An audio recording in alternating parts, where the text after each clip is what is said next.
నేను రాగానే 2 నెలల్లో వీళ్ళందరినీ అరెస్ట్ చేస్తాను, చంద్రబాబు నాయుడు నా మాట వినకుండా ప్రైవేట్ వాళ్ళకి ఇచ్చేస్తే నీ మాట వినవేంటి? నువ్వెవడు అసలు? నువ్వెవరో నీ మాట ఏమన్నా అయింది?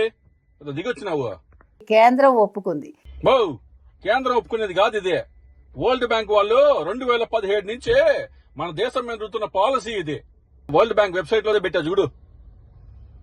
ప్రపంచంలో 150 ఆర్గనైజేషన్స్, ఎన్జిఓలు మొత్తుకుంటా ఉంటాయి వరల్డ్ బ్యాంక్ కి, దయచేసి ఈ పీపీపీ మోడల్ ఆపండి, ఇది హ్యూమన్ రైట్స్ కి వ్యతిరేకం అని. చూసావా న్యూస్? ఇవాళ చాలా రాష్ట్రాల్లో చాలా మెడికల్ కళాశాలలు పీపీపీ మోడల్లో పని చేస్తున్నాయి. ఓవర్కాడ కూర్చొని సోకులు పడవాక 16 రాష్ట్రాలు ఈ పీపీపీ మోడల్ ని వ్యతిరేకించాయి. చూసుకోబో. అంతెందుకు తెలంగాణలో చూడు. తెలంగాణలో ఒక్క పీపీపీ కాలేజ్ ఉందా? ఉంటే పేరు చెప్పు కాస్త మాకు.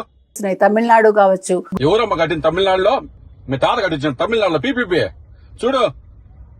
తమిళనాడులో ఉంటే గింటే గవర్నమెంట్ కాలేజీలు, లేకపోతే మొత్తం ప్రైవేట్ కాలేజ్ అంతే. పీపీపీలు గీపీపీలు లేవాడా?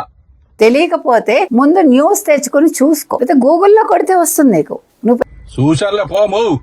ఓర్క ప్రతి ఒక్కరి దగ్గర ఫోన్లు గూగుల్లో ఉంటాయి. నువ్వు చెప్పే సోదించడానికి పిచ్చలు అనుకున్నావేంది?